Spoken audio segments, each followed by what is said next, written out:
Okay. So, according to one of my great mentors in dermatology early on in my career, when I was wondering if I was going to be an expert in psoriasis, he said to me, "You're an expert if you've read 3 more papers than the rest."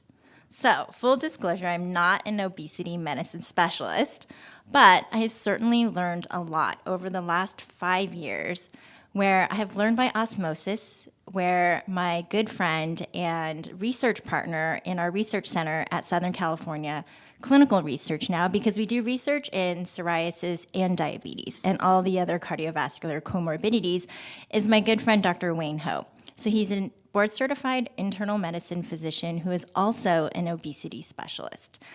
So when I left the university about 10 years ago and was going to start a research center in private practice, I knew that I needed a partner in crime.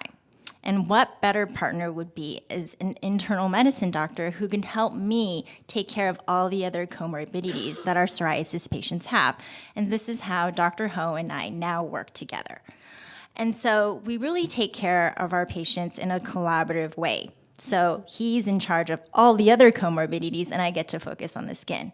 And in fact, what we've seen, he focuses on all the clinical trials and has been critical in developing a lot of these GLP agonists that we now know of that not only help in diabetes, but have been so amazing in helping with massive weight loss in obesity, is that we've seen over the years that these medications, and when you're treating both the psoriasis and the obesity, is that it's helping treating the psoriasis helps perhaps the diabetes, and in turn, also treating the diabetes helps the psoriasis. So, and in the next 20 minutes, my goal is to start with defining obesity.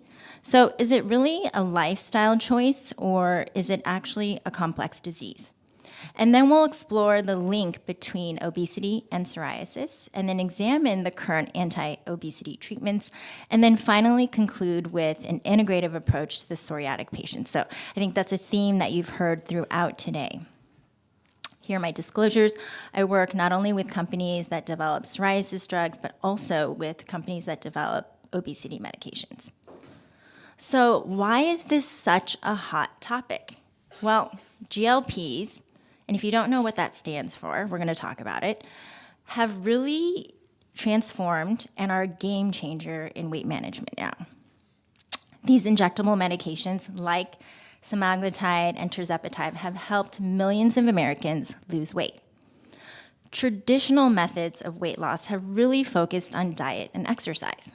So did you know that exercise alone, in the long run I'm talking about, only results in a maintenance of 1 to 3% of weight loss? So really, diet is the single most important factor in terms of weight maintenance. So in fact, actually one of my good friends, Dr. Melinda Gooderman, actually helped me find this. The first report or description of the link between psoriasis and obesity was reported in 2011 in a diabetes journal. It was actually an observation by one of the original physician scientists who discovered GLP, who's an endocrinologist, and working with a dermatologist at the University of Toronto. And so when you look back at the paper, they already are describing the inflammation in psoriatic patients actually drives insulin resistance as well. So working side by side with Dr. Ho over these last 5 years, where he's been the principal investigator on many of the GLP drugs that have been in the pipeline, we've seen many of our psoriasis patients who have been enrolled in these studies who have lost massive amounts of weight, who not only have improvement in their skin, but improvement in their cardiometabolic markers. Okay, so let's start with the definition of obesity. It's a chronic disease, and this is the medical definition, a chronic disease of excessive adiposity resulting in hormonal and metabolic dysfunction that leads to a change in the body fat mass set point. Okay? Now, in everyday language, when we're talking about obesity, it carries a lot of judgment and even stigma, right? So before I was really delving into obesity, I often wonder how much of it is a lifestyle factor Or is it truly a complex disease? So I want to be clear. Obesity is not a lack of willpower. It is a complex medical condition influenced by genetics, environment, and biology. I really want that to sink in. So let's take a look at a summary of the current therapies for obesity. When you start at the bottom, you've seen a lot of these oral therapies over the years, and what we're seeing is there's kind of like a ceiling. These patients are not losing more than 10% of their body weight. And in order to start to see a change in cardiometabolic markers like cholesterol, hypertension, and so forth, diabetes, we really need more than 10% weight loss. So you see with the first generation of GLPs, liraglutide, average patients are losing about 9% of weight over a year. And then with semaglutide, higher, almost 17%. And then now, recently, with the approval of tirzepatide, we're seeing 21% weight loss. That's the closest we've ever been in terms of medication therapy to bariatric surgery. So this helps you kind of, in your mind, stack up on how these anti-obesity treatments compare to each other. So let's do a brief history of these GLP agonists. I asked you earlier, what does GLP stand for? And so here we see first liraglutide by Novo Nordisk. You'll see these drugs have two names. There's the generic name, and then there's always two brand names because one, it's approved in diabetes first, and they wanted to be clear which supply was being used for diabetes and which were being used for weight loss because the diabetes patients really needed it, and sometimes there was a shortage of medications. So you can see liraglutide was the first back in January of 2010, then subsequently was approved for weight loss as Saxenda, then semaglutide as Ozempic, and then for weight loss, Wegovy, and then finally, most recently, tirzepatide approved as Mounjaro for diabetes, and then Zepbound for weight loss. So overall, GLP agonists, which are liraglutide and semaglutide, focus only on blocking or activating GLP-1. Tirzepatide is a little different and is a little more potent in terms of weight loss. It is a GIP and GLP dual agonist. Okay. So I said I would tell you what GLP stands for. It's a class of medications that mimic the incretin hormone. So it stands for glucagon-like peptide. So I actually put it into ChatGPT thinking, okay, if you didn't know what GLP stands for, there's some other funny things like got lost permanently or great lamppost pizza. But GLP here, we're really talking about a hormone that is released in the GI tract in response to eating, so it triggers the production of insulin, and then delays gastric emptying, and then increases satiety. So what we're seeing, which is different from, for example, our traditional oral medications that help with weight loss, is that it certainly curbs your appetite and helps you feel full earlier. But there's also some component of metabolism. It does rev the metabolism. So you can see here, okay, I have here GLP agonists are used to treat diabetes and help with weight loss, and then you have your dual agonists, which have been a little more potent than the pure GLP-1 receptor agonists. So let's get back to psoriasis. So let's explore the link between obesity and psoriasis. So two important concepts. We'll start with the first one, is that we now know that adipose tissue is not simply a storage molecule. It releases adipokines and many pro-inflammatory cytokines. Actually, a lot of the ones that my previous colleagues have described that are also involved in depression and cardiovascular risk, and that contribute to psoriasis development.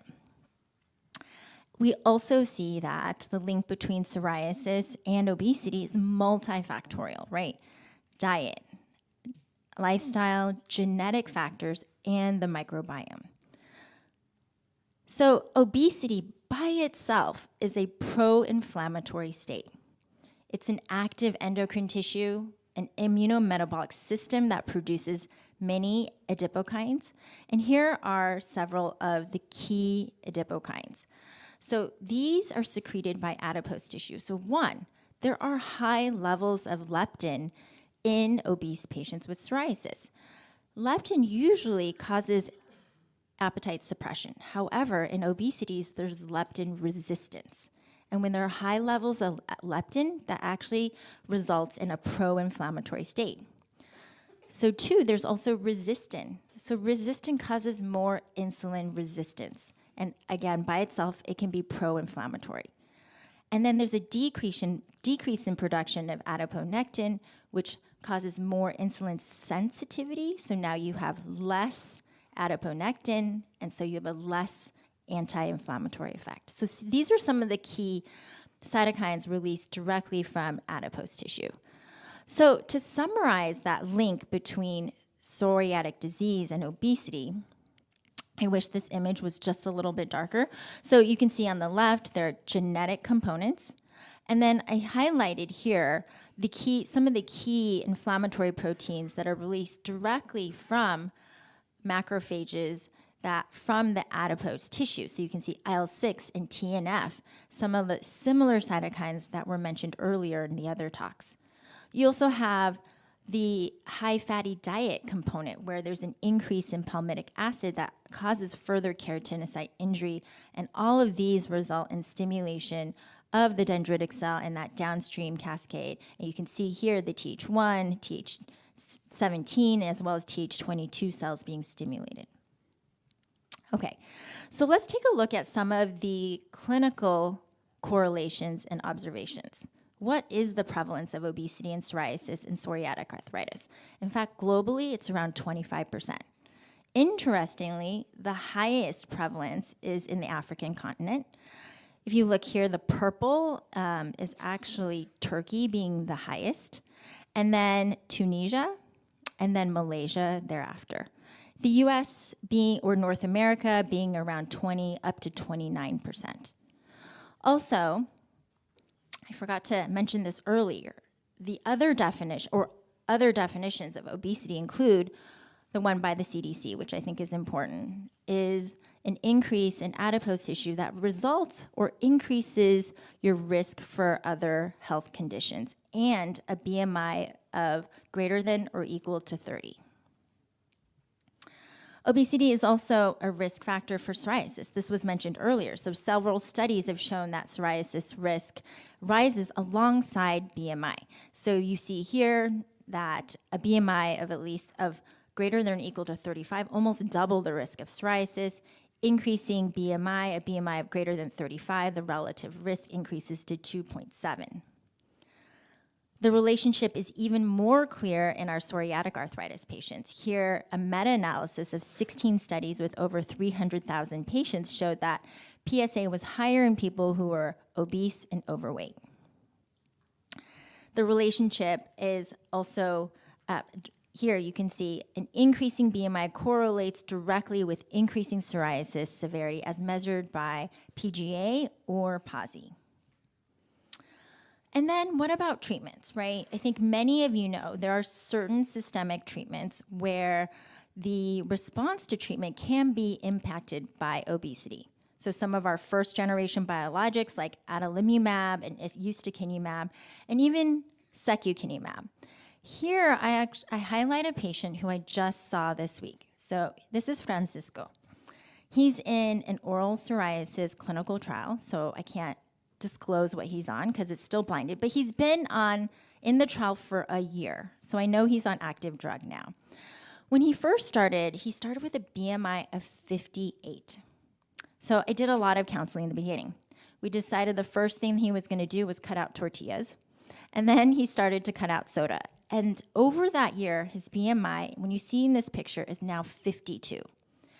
His BSA started off as 27%, and now in this image, his BSA is 7%.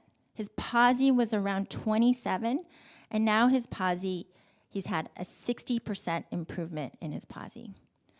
And while many of the other patients in the trials have pretty much cleared or almost cleared, he's about a PASI 60, or he's had a PASI 60 improvement. And you can see closer that he still has plaques, about an IGA of probably around 2. Some areas are more clear than others. He's super happy, but he definitely has residual psoriasis. So I think in this situation, weight does matter. So if weight matters, does it matter how you lose your weight? So earlier, my colleagues have mentioned hypocaloric diets supported by the NPF. Hypocaloric diets are diets that deliver less energy than what you expend. And what we've seen is that weight loss improves psoriasis. Now, the study I'm showing you is probably miserable and very aggressive.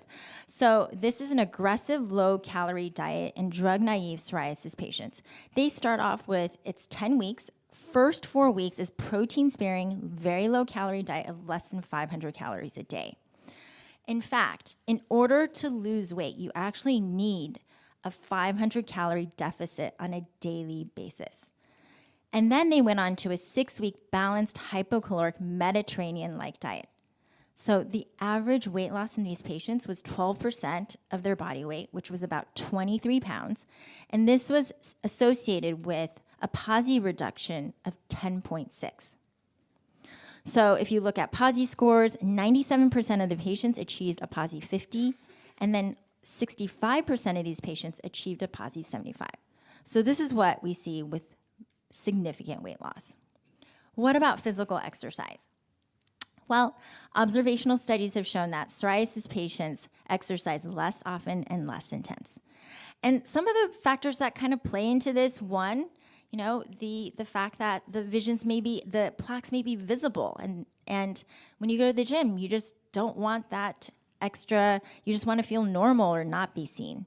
And sometimes patients will share that with sweating, they get itch and discomfort. So in fact, this week, one of my patients came back to visit me, and he's 35, Asian male. He's actually been on Bimzelx now for a year. When he first started, and he cleared. But here I want to kind of highlight his kind of weight history. So weight management history. He started off with a BMI of 38. And he knew, this was something that he really wanted to work on. In fact, he started tirzepatide, and he lost 34 pounds, and his BMI went to 33. And then recently I saw him, and his psoriasis previously was clear, and then recently he came back, and he, over the holidays, regained 15 pounds, and now his BMI is 35. On top of that, you see in this picture that his psoriasis flared. And not only did he gain weight, but he had a severe flu associated with diarrhea. And then he was late because the specialty pharmacy didn't deliver his Bimzelx on time. So he's 4 weeks late for his injection. So you can see in this situation, it was multifactorial. Like he had the flu, he regained weight, and then was also late for his injection. Not uncommon for our psoriasis patients, right? So what about physical exercise? The NPF guidelines, as well as JAD in 2019, encourage our patients routinely exercise, and exercise may, in fact, reduce the incident risk of developing psoriasis. Finally, what studies do we have about lifestyle interventions? So, in fact, here's a study that looks at combining lifestyle intervention with secukinumab in patients with moderate to severe plaque psoriasis and metabolic syndrome in Germany. That's ongoing at this time. So you can see here that this lifestyle intervention is multifactorial. They're looking at weight reduction, increase in physical activity, as well as increase in fiber in their diets, as well as a low-fat diet. So looking at the evidence of GLPs in our psoriasis patients, we're really looking at the literature so far as case reports or case series.